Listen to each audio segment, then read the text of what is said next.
ప్రభు అయిన యేసుక్రీస్తు నామములో మీకు నా నిండు వందనాలు తెలియజేస్తూ ఉన్నాను. పరిశుద్ధ గ్రంథములో కీర్తనల భాగంలో నుంచి 12వ కీర్తన 7వ వచనంలో రాయబడిన మాట ఒకటి మీకు జ్ఞాపకం చేస్తాను. ఈ తరం వారి చేతిలో నుండి వారి నిత్యము రక్షించదు అని భక్తుడు దేవుని సన్నిధిలో ప్రార్థిస్తున్నటువంటి ప్రార్థన, స్తుతిస్తున్నటువంటి విధానం మనకు కనబడతా ఉంది. ఆ తరం వారిలో వారికి ఎదురైన శ్రమల నుంచి వారిని రక్షించడానికి దేవుడు ఒక్కడు మాత్రమే సమర్థుడని, దేవుడు ఒక్కడు మాత్రమే రక్షించగలిగిన వాడని విశ్వసించిన అతను ఈ విధంగా దేవుని స్తుతిస్తూ ఉన్నాడు, దేవునికి ప్రార్థిస్తూ ఉన్నాడు.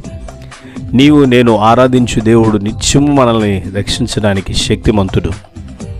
యేసు అనే మాటకి రక్షకుడు అనే అర్థం కదా.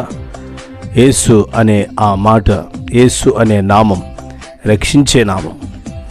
నిత్యము తన కౌగిట్లో భద్రపరిచి మనల్ని ఆదరించగలిగినటువంటి మహిమాన్వితుడు మనం నమ్ముకున్నటువంటి దేవుడు. ఈనాడు ప్రపంచ పరిస్థితిని మనం గమనించినప్పుడు మారిపోయింది. భక్తి గలవారు కానరాని లోకంలో మనం నివసిస్తూ ఉన్నాము. కొన్ని సందర్భాల్లో మనుషులకు దేవుడు అంటే భక్తి ఉంటుంది, కానీ భయము ఈసుమంతైనా ఉండటం లేదు పిల్లారా. సాటి మనుషుల బాధలు పట్టించుకునే తీరిక లేని తరంలో మనం నివసిస్తూ ఉన్నాము. చేసిన మేలు మరిచిపోవడం మాత్రమే గాక అన్నం పెట్టిన చేతినే కొరుకు తినే అలవాటు కలిగిన మనుషుల మధ్యలో నివసిస్తాను. బలత్కారులు తమ కార్యములను ఏ మాత్రం చేస్తూ ఉన్నారు. అన్యాయం లోకంలో ఎక్కువైపోయింది. విపరీతమైనటువంటి వంచన ప్రపంచంలో ఎక్కువైపోతుంది. మూర్ఖత్వంతో మనుషులు చెలరేగిపోతూ ఉన్నారు. ప్రియమిత్రమా, శత్రువుల చేతిలో నుండి ఎంతో తప్పించుకోవాలని ఆరాటపడుతున్నావా? ఉపశమనం కోసం ఎదురు చూస్తూ ఉన్నావా? నీ చుట్టూ ఉన్నటువంటి శత్రు భయాల్ని ఆవరించున్నాయా?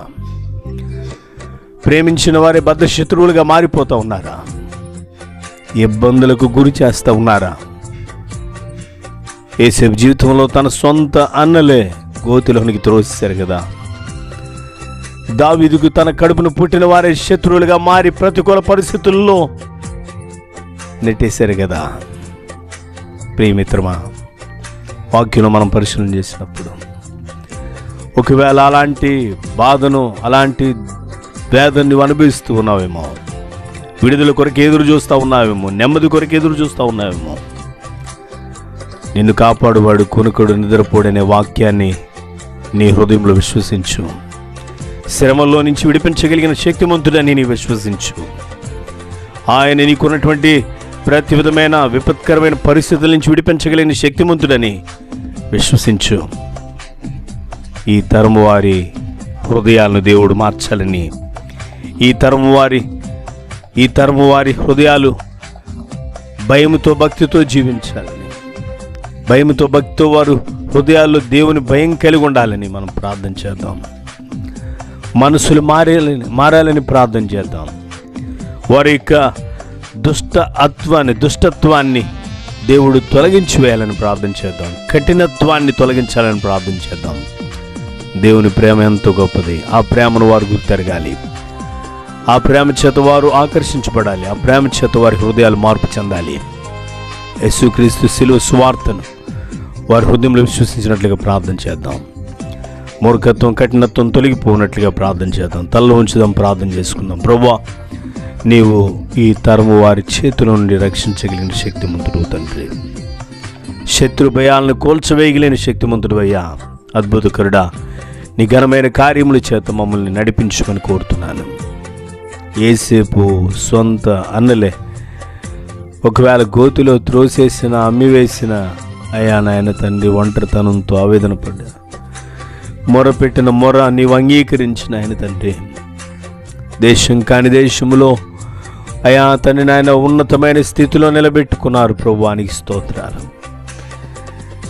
గోతిలో పడవేసిన అయ్యా నాయన నీకు మొరపెట్టి, చెరసాల్లో వేసిన నీకు మొరపెట్టి విడుదల పొందగలిగిన ఆ గొప్ప ధన్యత యోసేపు ఎలాగైతే సంపాదించుకున్నాడో, శ్రమల్లో నుంచి విడుదల కొరకే నీ సన్నిధిలో ప్రార్థిస్తున్నటువంటి ప్రియుడల్ని విడిపించి నీ ఘనమైన కార్యముల చేత తృప్తిపరచుమని